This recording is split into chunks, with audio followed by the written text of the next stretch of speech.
So now we will take another question. The question is,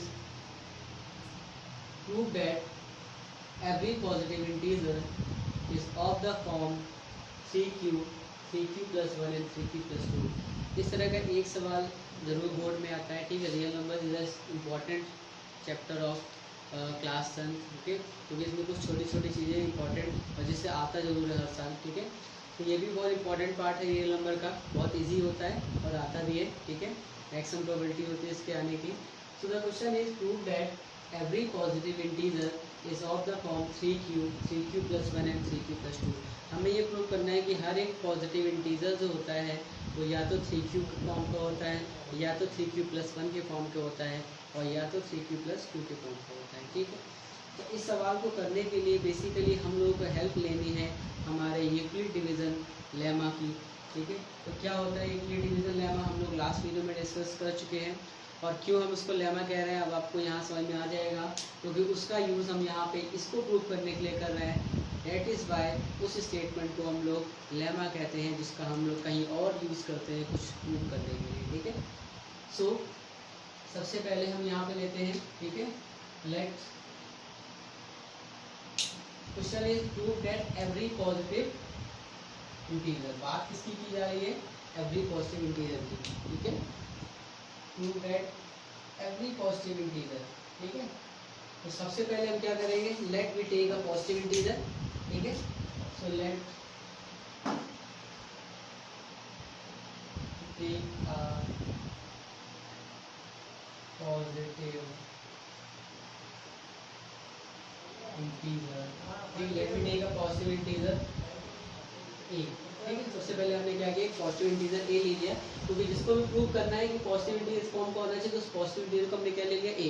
हमें ये prove करना है कि जो ए है या तो 3q होना चाहिए, जो ए है या तो 3q plus 1 होना चाहिए, ये ए है जो या तो 3q plus 2 होना चाहिए, ठीक। सबसे इम्पोर्टेंट बात, और बहुत ध्यान से देखना, क्योंकि इसके बाद के जितने भी सवाल है वो मैं इसी सवाल में समझाने वाला हूँ, ठीक है। इसलिए बहुत इंपॉर्टेंट है, बहुत ईजी है, ठीक है। तो यहाँ पे let me take a positive integer A, हमने जिस पॉजिटिव इंटीजर को प्रूव करना था उसको क्या मान लिया, ए मान लिया, ठीक है।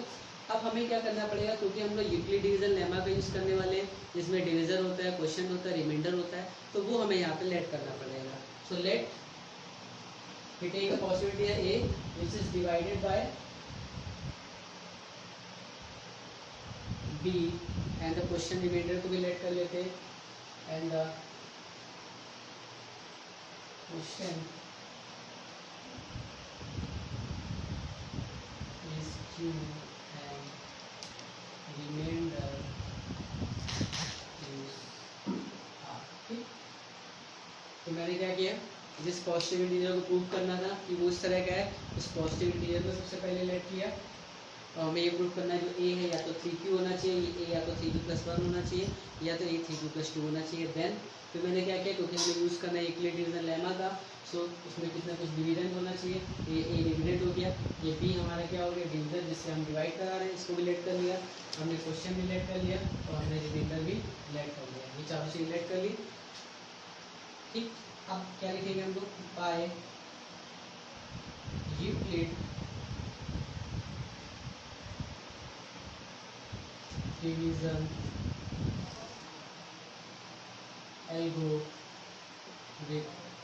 बाय यूक्लिड डिवीजन एल्गोरिथम क्या होती है स्टेटमेंट, यूक्लिड डिवीजन एल्गोरिथम की dividend equal to divisor into quotient plus remainder, ठीक है। So dividend equal to divisor, ये है quotient plus remainder, very doubt, ठीक। यहाँ पे बहुत ध्यान से देखना है तुम्हें, हमें प्रूव क्या करना है, 3q plus 1 3q plus 2। अगर तुम जरा सा इसको यहाँ पे कंपेयर करोगे तो बहुत आसानी से तुम्हें b की वैल्यू पता चल जाएगी कि हमारा b should be equal to. तो अगर आप यहाँ पे इसको उससे कंपेयर करोगे then b should be equal to 3, you can compare it. So it means यहाँ पे b हमारा कितना होगा, b विल बी 3, b कितना होगा, चाहो तो यहाँ पे डायरेक्ट भी हम मान लेते हैं डिवीजन डिवाइडेड बाय 3, डायरेक्ट भी कह सकते थे, यहाँ पे हम लोग डायरेक्ट भी कह सकते हैं डिवाइडेड बाय 3। और 3 हमें ऑब्जर्व किया, कहाँ कैसे ऑब्जर्व किया, क्योंकि हमें यहाँ दिख रहा था 3q plus 1 3q plus 2 था, ठीक है। तो डायरेक्ट भी लिख सकते हैं, तो यहाँ पे भी यहाँ पे लिखने की जरूरत नहीं पड़ेगी, ठीक है। तो डायरेक्ट भी हम लोग वहाँ पे भी ले सकते हैं, ठीक है। तो b equal to 3q plus r. ठीक, सेकेंड मोस्ट इम्पॉर्टेंट बात ये होती है कि अगर किसी डिविडेंड में हम डिविजर से बात करते हैं या डिवाइड करते हैं, अगर किसी डिविडेंड में डिविजर से, then what will be the remainder. हम क्या कह सकते हैं रिमाइंडर के बारे में? रिमाइंडर क्या होगा? अगर हम उनसे कहें if we divided by 12 to 5, अगर हम 5 से डिवाइड करें 12 को, then the remainder will be 2, remainder will be 2। if we divide by 2 into 13, then the remainder will be। तो क्या ऐसा पॉसिबल है कि जो रिमाइंडर है वो कभी डिविजर से बड़ा आ जाए? इज इट पॉसिबल कि रिमाइंडर जो है हमारा, रिमाइंडर डिविजर से बड़ा आ जाए? So is it not possible. जो हमारा रिमाइंडर होता है, रिमाइंडर हमेशा डिविजर से छोटा होगा या तो 0 हो सकता है। ठीक है, रिमाइंडर कभी यहाँ पे रिमाइंडर कभी 5 नहीं हो सकता। ठीक है, तो रिमाइंडर जो होता है हमेशा छोटा होता है। ठीक है, तो हम कह सकते हैं यहाँ पे जो रिमाइंडर होगा, remainder should be less than divisor. Divisor यहाँ पे कितना है? 8। ठीक है, डिविजर यहाँ कितना है? सॉरी 3। डिविजर कितना है? 3, क्योंकि हमने 3 से डिवाइड कराया है ना ए में। ठीक है, तो यहाँ पे हमारा डिविजर कितना है? 3। क्योंकि ये जो मेरी कंडीशन है आपको यहाँ समझ में आ जाएगी कि ये 3 से डिवाइड करा रहे हैं, क्वेश्चन ये है, रिमाइंडर ये आर है। तो हम इस आर के बारे में क्या कह सकते हैं? आर के बारे में इतना तो कंफर्म कह सकते हैं कि r should be less than 3। R कभी भी 3 नहीं होगा, 3 से छोटा ही होगा। ठीक है, और 0 होगा या 0 से बड़ा होगा। क्या नेगेटिव हो सकता है रिमाइंडर? नो। 0 हो सकता है, इसमें 0 में क्या हमने इक्वल का भी लगाया। तो r should be less than 3 and greater than equal to 0। It means r की वैल्यू मेरी यहाँ से क्या क्या आ गई? आर की वैल्यू मेरी क्या क्या आ गई? आर आ गया मेरा 0, 1 और 2। आर की वैल्यू मेरी 3 आर की वैल्यू आ गई। Is it clear? आर की मेरी 3 वैल्यूज आ गई। ठीक है, तो मोस्ट इंपॉर्टेंट बात, सबसे पहले हमने कैसे गैस किया डिविजर को, क्योंकि यहाँ पे 3q प्लस 1 3q प्लस 2 लाया था, इसलिए हमने गैस कर लिया कि इस क्वेश्चन में डिविजर कितना होने वाला है? 3। सो डिविजर 3 हो गया। और हमें सबसे इम्पॉर्टेंट बात बेसिक है जो पता होना चाहिए कि कभी भी हम किसी डिविजर से डिविडेंड में डिवाइड करते हैं तो जो डिविजर होता है, जो रिमाइंडर होता है, remainder should be always less than divisor. वो हमेशा डिविजर से छोटा होता है। यहाँ पे डिविजर कितना था? 3। तो जो रिमाइंडर होगा वो हमेशा 3 से छोटा होगा। इसलिए मैंने यहाँ कंडीशन लिखी, तो रिमाइंडर है वो ग्रेटर देन इक्वल टू 0 होगा, लेस देन 3। इट मीन्स यहाँ पे रिमाइंडर अगर हम 3 से डिवाइड कर रहे हैं तो यहाँ रिमाइंडर क्या क्या हो सकता है? या तो 0 होगा, या तो 1 होगा, या तो 2 होगा। ठीक है, तो रिमाइंडर मेरे 3 केस आ गए। अब इन तीनों वैल्यू को रिमाइंडर की एक एक करके हम यहाँ पुट करेंगे। ठीक है, so put r equal to 0 equation 1 put कर दिया मैंने, तो ये क्या हो जाएगा? a equal to 3q plus 0। So this will be a equal to 3q। सो मेरा पहला आ गया। मुझे प्रूव करना था ये जो हमारा पॉजिटिव इंटीजर है ये या तो 3q फॉर्म का होना चाहिए, 3q प्लस 1 या 3q प्लस 2। तो मेरा पहला आ गया 3q फॉर्म का। अब मैंने r की वैल्यू क्या पुट कर दी? 1। जब r की वैल्यू 1 पुट कर दी तो a equal to 3q plus 1। So this will be a equal to 3q plus 1, ये भी मुझे लाना था। और r की वैल्यू 2 मैंने यहाँ पुट कर दी। So this will be a equal to 3q plus 2। We can say here जो हमारा a जो हमने लेट किया था पॉजिटिव इंटीजर में प्रूव करना था, या तो 3q होना चाहिए या 3q प्लस 2 या 3q प्लस 2। तो मैंने प्रूव कर दिया जो हमारा a है या तो 3q है, या तो 3q प्लस 2 है, या तो 3q प्लस 3 3q प्लस 2 है। So we can say here, यहाँ पे लास्ट में स्टेटमेंट लिख सकते हैं, so any positive integer is in the form of, लिख देते हैं, so any positive integer in the form of 3q, 3q plus 1, 3q plus। बहुत इंपॉर्टेंट क्वेश्चन है। ठीक है, तो सबसे पहले फिर से एक शॉर्ट रिवाइज कर लेते हैं। यहाँ पे डिवीजर कैसे लेट किया? डिवीजर यहाँ से लेट किया, 3q प्लस 1 3q प्लस 2 से डिवीजर लेट कर लिया। कि डिवीजर कितना होगा? 3। अब डिवीजर अगर 3 है, 3 से किसी में भी डिवाइड करेंगे, यहाँ पे 3 से a में डिवाइड कर रहे हैं, तो हमें इतना पता है कि जो डिवीजर अगर 3 है तो रिमाइंडर 3 से छोटा होगा। So remainder will be greater than equal to 0 and less than 3। So remainder के 3 वैल्यू आ गए, 0 1 2। और हमारी डिवीजन एल्गोरिथम हम तीनों वैल्यू एक करके रख दिए, हम we get the answer. Okay, so इसके बाद बहुत इंपॉर्टेंट क्वेश्चन इसी में हम डिस्कस करने जा रहे हैं। ठीक है, मेरा फर्स्ट क्वेश्चन था। अब नेक्स्ट क्वेश्चन लिखने जा रहे हैं, लेकिन मैं पूरा चेंज नहीं करूँगा, ठीक है, इसी में चेंज कर दूंगा। अब हमारा क्वेश्चन है prove that every integer, every positive integer, और क्वेश्चन मैं थोड़ा सा चेंज करूँगा, एवरी पॉजिटिव और इंटीजर।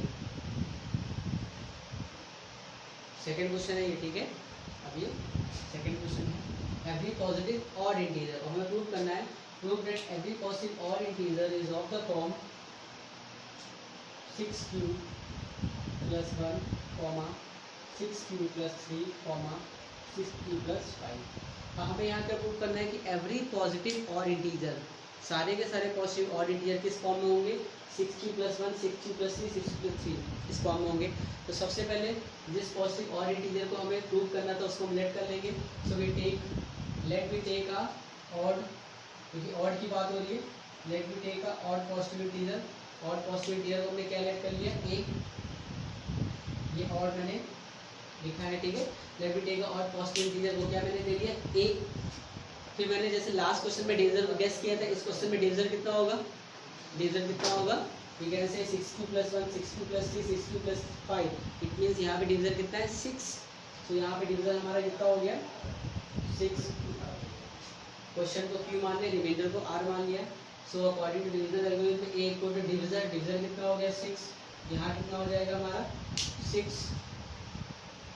+ r। अब जो रिमाइंडर होगा वो 0 से बड़ा होगा और 6 से छोटा होगा, डिवीजर से छोटा होगा। तो रिमाइंडर क्या होगा, 0 से बड़ा होगा, 6 से छोटा होगा, ठीक है। तो अब यहाँ कितना आ जाएगा, 0, 1, 2, 6 से छोटा में 0, 1, 2, 3, 4, 5। अब यहाँ पे रिमाइंडर की कितनी पॉसिबिलिटीज़ आ गई, 6 पॉसिबिलिटीज़ आ गई, 6 से छोटा, 0 से बड़ा या 0, 0, 1, 2, 3, 4, 5, ठीक है। अब हम क्या करेंगे, इन सारी वैल्यू को एक एक करके यहाँ पुट करेंगे। जब हम यहाँ पे r = 0 पुट करेंगे तो ये कितना आ जाएगा, 6q + 0। तो ये मेरा आ जाएगा 6q। अब हमें ध्यान से देखना है कि हमें 6q तो लाना ही नहीं था, क्योंकि यहाँ 6q + 1 है, 6q नहीं लाना था। तो ध्यान से देखो, ये हमें लाना भी नहीं है, क्योंकि हमें ऑड इंटीजर प्रूव करना है, और ये कैसा है, इवन। क्योंकि 6q इवन है, क्योंकि ये 2 से डिवाइड हो जाएगा, और 3q आएगा, इट मीन्स ये कैसा है, इवन। तो अब यहाँ पे देख लो कैसे चेंज हो जाएगा थोड़ा सा, ठीक है। तो लिख लिया मैंने यहाँ पे, ये है, it is clear 6q is even. ये क्या है, इवन है, क्योंकि 2 से डिवाइड हो रहा है, इट मीन्स ये मुझे नहीं चाहिए। अब मैंने r की वैल्यू क्या पुट कर दी, 1। r की वैल्यू 1 पुट कर दी तो कितना हो जाएगा, a = 6q + 1। क्या 6q + 1 हमारा 2 से डिवाइड होगा, तो नहीं होगा। इट मीन्स ये क्या है, it is clear 6q + 1 is odd. ये कैसा है, ऑड है, ठीक है। तो ये 6q + 1 कैसा है, ऑड, और जो कि मुझे चाहिए था, क्योंकि मुझे प्रूव करना था ऑड कैसा होना चाहिए, 6q + 1, ठीक है। अब उसके बाद क्या कह रहा है, r = 2 पुट कर दी मैंने, ये हो गया 6q + 2।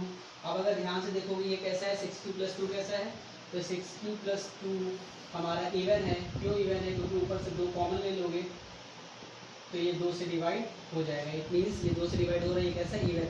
तो ये कैसा है, इवन है, मुझे चाहिए था, ठीक है। अब r की वैल्यू मैंने 3 रख दी, ये हो जाएगा 6q + 5। और ये भी 2 से डिवाइड नहीं होगा, जैसे यहाँ 6q + 1 नहीं हो रहा था। ये कैसा है, ऑड है, ठीक है। अब r की वैल्यू मैंने 3 हो गया है, 4 पुट कर दी। So this will be r = 6q + 4। यहाँ पे भी अगर 6q + 4 से 2 से डिवाइड करोगे तो 2 कॉमन लेके चला जाएगा, ठीक है। ये आ जाएगा 3q + 2, ये कट जाएगा, तो इसका मतलब ये भी कैसा है, इवन है। उसके बाद r की वैल्यू 5 कर देंगे तो ये हो जाएगा 6q + 5, और ये कैसा है, ऑड है। सो बेसिकली हमने निकाल लिया कि जो भी सारी वैल्यू है ये इवन है और ये ऑड है। और हमें क्या चाहिए था, हमें ये प्रूव करना है कि जो ऑड वाले होने चाहिए वो 6q + 1, 6q + 3, 6q + 5 फॉर्म के होने चाहिए। तो हम देख सकते हैं यहाँ पे ये ऑड वाला हो गया, ये भी ऑड वाला मेरा क्या है, 6q + 5 फॉर्म का। इवन मुझे चाहिए नहीं था, ये इवन मुझे चाहिए नहीं, ऑड वाला 6q + 5 फॉर्म का है, ठीक है। तो इसका मतलब प्रूव हो गया कि every positive odd integer is of the form 6q + 1, either 6q + ये 3 है, ठीक है, 6 + 3 एंड 6 + 5, ठीक है। तो हम यहाँ लिखेंगे सो any positive odd integer is of the form 6q + 1, 6q + 3, 6q + 5। सो ये हमारे आंसर हो गए। बहुत इंपॉर्टेंट क्वेश्चन है, ठीक है। So next topic we will cover in our next video. Bye.